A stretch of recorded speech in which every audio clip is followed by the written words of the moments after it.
YouTube, what is going on? Theo Bean here, and today we are going to be going through and looking at the nominees for Game of the Year. The Game Awards nominations are all out. We're going to be going through, picking through each and one of these categories. Most of them we might skip a few just based off of if there are some titles that we have not played. It's been an incredible year for gaming. There's been so many good games, so this should be a very, very good set of votes. 29 things in total to vote for. And without further ado, let's get started. So we got the big one right off the bat here, Game of the Year. And in my opinion, there really is no debate for this. There is one that just stands well and far above the rest. That is easily Expedition 33. I know this is kind of controversial. Some people are like, oh, but da-da-da. I think it's not even actually close. Expedition 33, especially what this game has done with everything going on in the gaming industry this year, with the prices of games increasing to a steady $70 for AAA titles, most games now. This game came out from a brand new studio that developed and published their own game from a bunch of former devs and a guy that just wanted to create the game that he wanted to make after he left, I believe it was Ubisoft. So it was a team of, I believe, 33 people and a dog. Which is not why it's called Expedition 33, but nonetheless, it was an incredible game. It's one of the most sound games ever to come out, from the gameplay, the story, voice acting, the combat, the aesthetics, top to bottom, flow, everything. It's just so well put together. And as somebody, of course, if you're here, you know this is really a RPG channel. I love RPGs, JRPGs, all that. And for this to bring the people it did into the category, I saw so many people this year talking about this game who never ever touch or play RPGs. People in the streaming, the gaming sphere that normally went out of their way to play this just because of the buzz. And everybody that I saw that played it fell in love with this game. And then that is because of how good it was. Especially with everything that happened for this game, how everything came together. I think this is truly like a not a once in a lifetime, but like we don't get a game like this once every like 10 years or so. For something that came out of nowhere and became the hit that it was. I still remember when the game was first revealed that either, I don't think it was Game Awards, it was either State of Play, some sort of event, and I remember I was like, okay, turn-based combat, this looks really unique and new. This caught my attention, and I had no idea that when this came out it would be as good as it was. This game is highly influenced from the RPGs that led the way, the Final Fantasies, Legends of Dragoon, Super Mario RPG, so many other titles that this drew influence from, and it just came together to build such an incredible title. All of these are fantastic games. I have played only one other of these games. I've only played Bonanza, Hades 2. All of these games, from what I've seen, are incredible. These are all phenomenal nominations as well. But with Expedition 33, it's just an anomaly. It is truly something special. And if you have not played it, please go play it. It is that great. That's that. I don't think I need to say anything else. Best Game Direction, awarded for outstanding creative vision and innovation in game direction. I gotta be honest, it's same thing. The whole theme of painting, glare obscure, if you played the game you understand. Glare obscure painting style of black and white, what those themes mean to the game. All of that stuff was so well thought out, and how it plays into the story, the characters, why everything is the way it is. It's from top to bottom, the game was so well thought through. If I had to give a runner up, I would probably give it to Death Stranding 2. Just from what Kojima has done, his unique vision, it's truly something special. I feel like these other three titles don't really set themselves apart from their prior series. All of these are technically follow-ups to games that have come out in their series. I forget what the title was for this before this. It was the other co-op game of you played as the mom and the dad, right? It's same thing, just different futuristic setting with two female leads.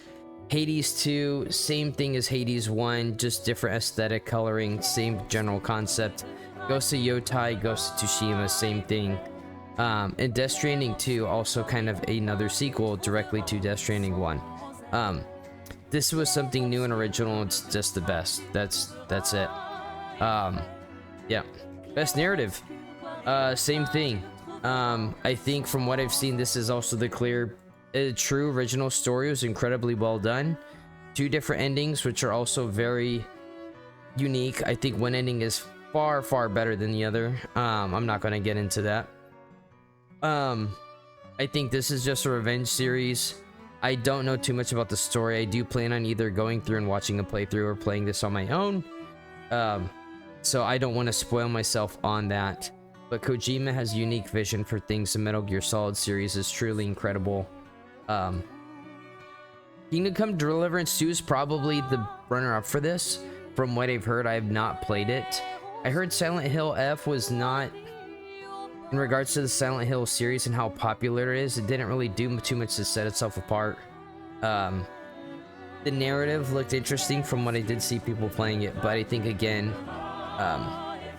the storytelling, everything coming together, it's this. The voice acting, the characters in this, the cast is so good. Jennifer English, Ben Starr, I can't remember the gentleman who plays Minoko. It's just, the entire cast is incredible. Like, it's... Most of these are going to go to Claire Expedition, like, and it's the same games that are in the competition here. Best art direct, again, a painted aesthetic. This literally has to do with painting Claire Obscure, the themes, how it all paints in, the art direction, the aesthetics of the menuing are second best only to the Persona series, right? How what they did was truly special and great. Again, it's just, we're gonna keep rolling. A lot of these are really just the same thing as what their other predecessors was. Best score in music, again, the fact that this guy, they found him off of SoundCloud is ridiculous. For how they just found this guy, this composer, and then they put together one of the best OSTs we've had in a very long time. I think this is the best OST in the last 7 to 8 years since Rebirth, and I am going to be a little bit biased on that since I think Nobuo Uematsu's work on the Final Fantasy series and how it was brought back to life for the Rebirth or Remake trilogy, it's incredible. This game is, the battle themes are all so good. There's boss themes, all of it is just, none of it's bad. That's what's crazy about this game. A lot of games usually have flaws here and there.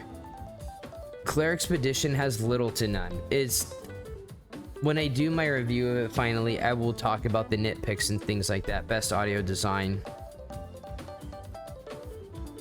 Oh, give me something without this. This is gonna, I think, okay, awesome, that's great.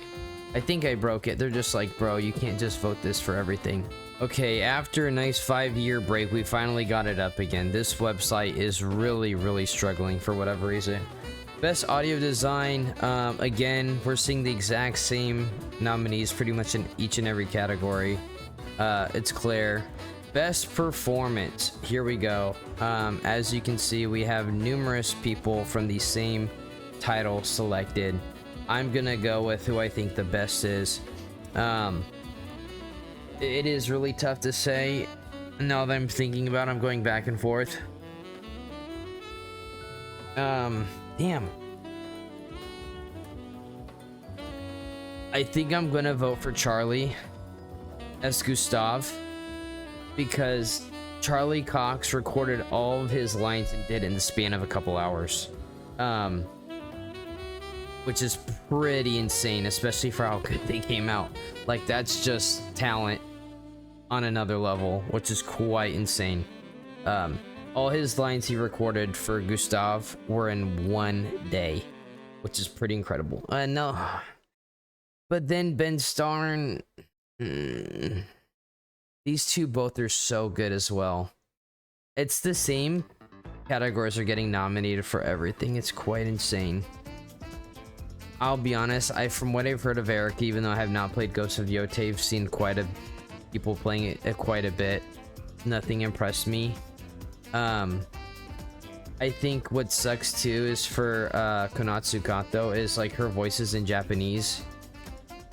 As English, it doesn't come across the same way. So like, unless you're Japanese, you're not gonna get the same thing out of it, right? Which sucks, but you know, it is what it is. I'm gonna go with Ben. Yeah, I'm gonna go with Ben. I love Ben. I think he's the GOAT. And I want to say Gustav. Urso is like my favorite character. Innovation and inaccessibility. Recognizing software and our hardware that is pushing the medium forward by adding features, technology, and content to help games be played and enjoyed by an even wider audience. Honestly,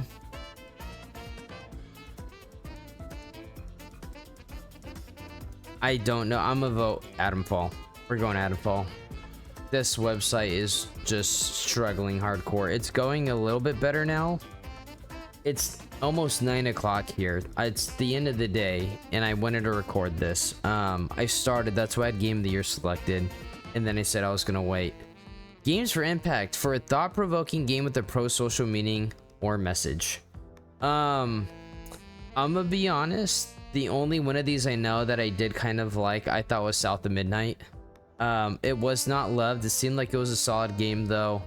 I thought it was pretty creative in some of the things that it did. I did not play it, but I did like what I saw. Best ongoing.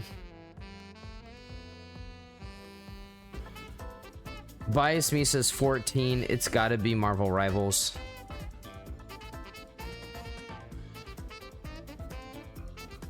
I'm gonna go with Marvel Rivals. I'm just gonna put what I think is objectively the correct answer.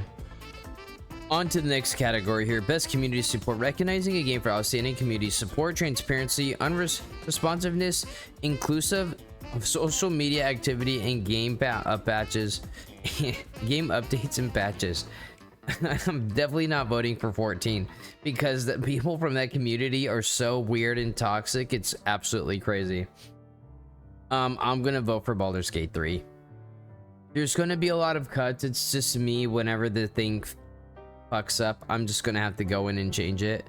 Best community support, we did already vote for this. Best independent game, for outstanding creative and technical achievement in a game made outside the traditional publisher system. Yeah, it's Claire Obscure.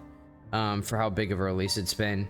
Honestly, I think for this one, you could actually, honestly, Hollow Knight Silksong is, or Blueprints. I think, I don't think Ball Pit is to that level. I think it's got to be one of these two. I'm gonna vote for Claire Obscure. I think Hollow Knight could easily still win this too. Best indie debut, best debut game created by a new independent studio. Again, I am currently playing Dispatch right now. It is very good. I have a little bit left. I think right now the best answer is Claire.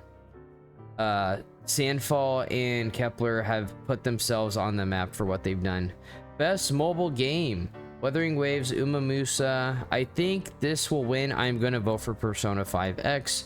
It's what we've been playing since it came out earlier this year. It is not without its flaws, but it is getting better, and I think hopefully the game grows. Best VR AR, we are going to skip this. We do not play VR games, at least not in this day and time. Alright, I swear I'm spending more time just trying to load one of these pages than I am actually going through and just making this video. Best action game, I have not played any of these, to be honest. I think the best, from what I've seen and everything, is going to be Hades 2. Again, guys, there's going to be no way for me to play all these games unless you're like a full-time content creator who literally plays games all day. Especially with how many games there's been this year, you have to pick and choose. It's kind of a good problem to have. There's so many good titles out there. Okay, I was worried it was going to shit itself again. Best action adventure, for this, I'm going to vote for Hollow Knight. I do want to go back and beat Hollow Knight and then eventually get to Silksong. Will that actually happen? I don't know. Again, there's too many titles. Best RPG, hands down, without a shadow of a doubt, Expedition 33. Yep, don't even need a, doesn't even matter. Best fighting, 2XKO, Capcom Fighting Collection 2, Fatal Fury.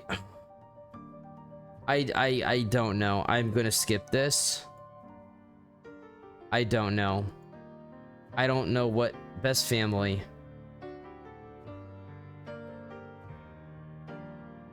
The best game appropriate for family play irrespective of genre or platform.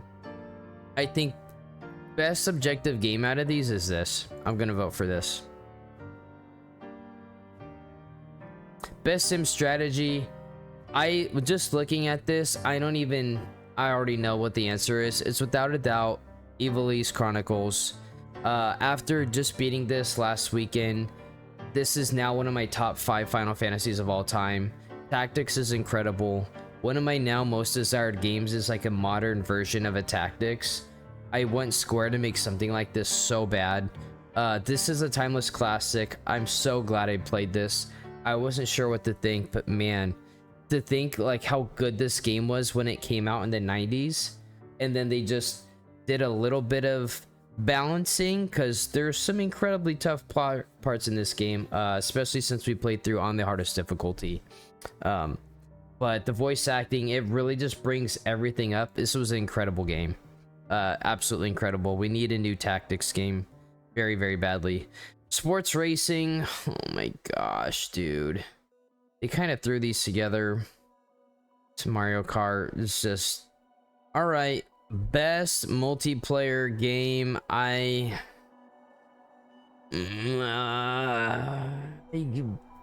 Again, I haven't played these. It's for me, it's either between Peak or Arc Raiders. Arc Raiders seems to be doing incredibly well. It seems like it's been incredibly successful. I don't think Night Rain did enough. I don't think Split Fiction, again, does enough too. I'm gonna go with Arc Raiders. Best adaptation. Oh yeah. Fuck me, like, not like I totally didn't want to look at that screen. What the fuck was that? I literally didn't hit anything and it just did that on its own. I'll be honest, I heard this was just slop, and kids that like Minecraft liked it because it was Minecraft. I thought season 2 was not near as good as season 1, and the changes they made were unnecessary. I heard this was not good. I'm gonna vote for Devil May Cry. I didn't even hear anybody ever mention this, which says a lot. Yeah. I thought Devil May Cry it's been pretty fun. I actually have not finished it, but I've enjoyed it. Most anticipated game? I mean, it's this. There's no way it's not this. For me, it's this. Then this. I really don't care about the other 3, to be honest. I don't plan on playing Grand Theft Auto 6.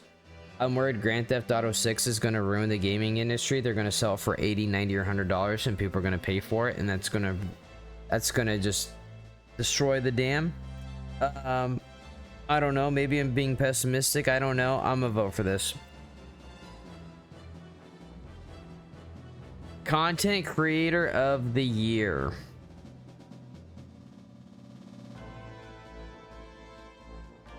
I honestly don't care about that category. Best esports game. Call me crazy, but especially Worlds just finished. League of Legends is still... I love competitive League of Legends. Playing it is one thing. Worlds is always fun to watch. I enjoyed watching the finals. Congrats to SKT. Or T1, sorry. They're technically T1 now. They don't go by SKT anymore. Because that was one of their sponsors, technically. Website doesn't want to work anymore. What else is new? What the fuck is Mobile Legends Bang Bang? Are you kidding me? Where's the guy who literally just won? The guy who just beat Chovy and cemented himself as like the GOAT is already the GOAT.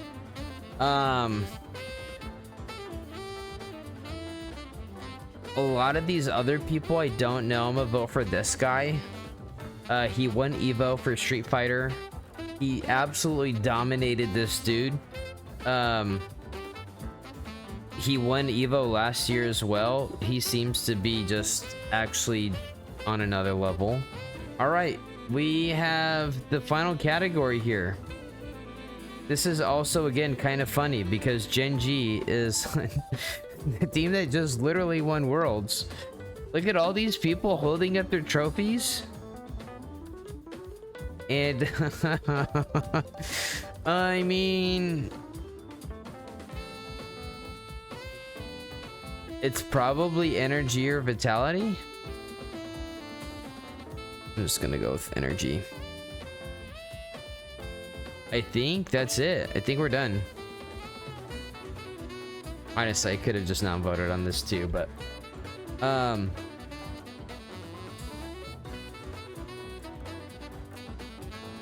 that is it. Sweet. And of course, in true fashion, 404. There you go, guys. Again, you know, I think that's pretty good. Claire just clears, man.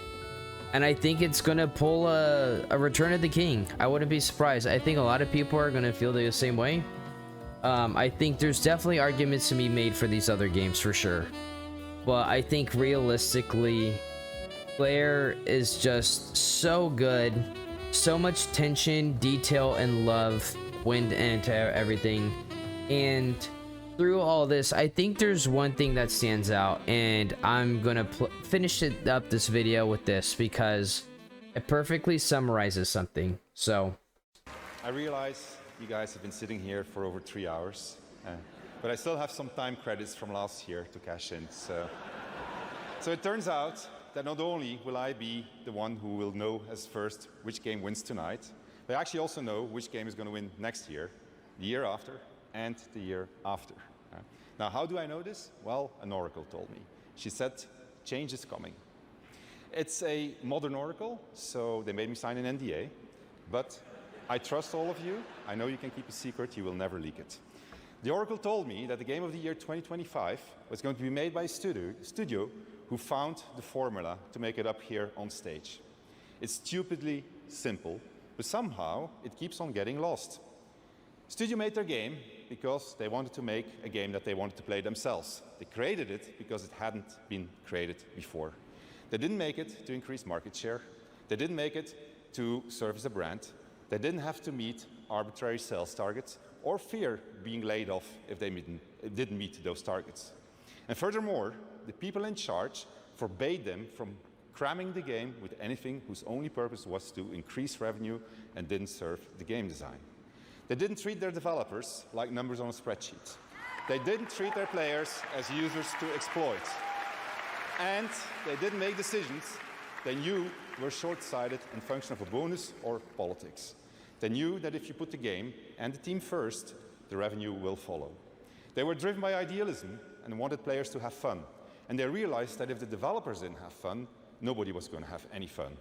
They understood the value of respect, that if they treated their developers and players well, those same developers and players would forgive them when things didn't go as planned. But above all, they cared about their game because they loved games. It's really that simple, said the oracle. Winning Game of the Year turned out to be a life-changing event for us.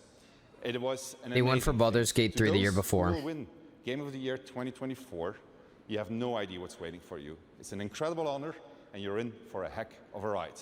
Now remember, should you be told to wrap it up for tonight, you can always come back next year and chat for 3 minutes, okay? So, now, to pay tribute to the nominees for Game of the Year, once again, Lorna Balfe and the TGA Orchestra. There you go. There you have it right there. He said it. And I think from everything listed, there's only 2 games that fit this scenario. One of them, it fits perfectly. Clair Obscur Expedition 33. The other game I think that also can fit that, Hollow Knight Silksong. That's it. I think that's it.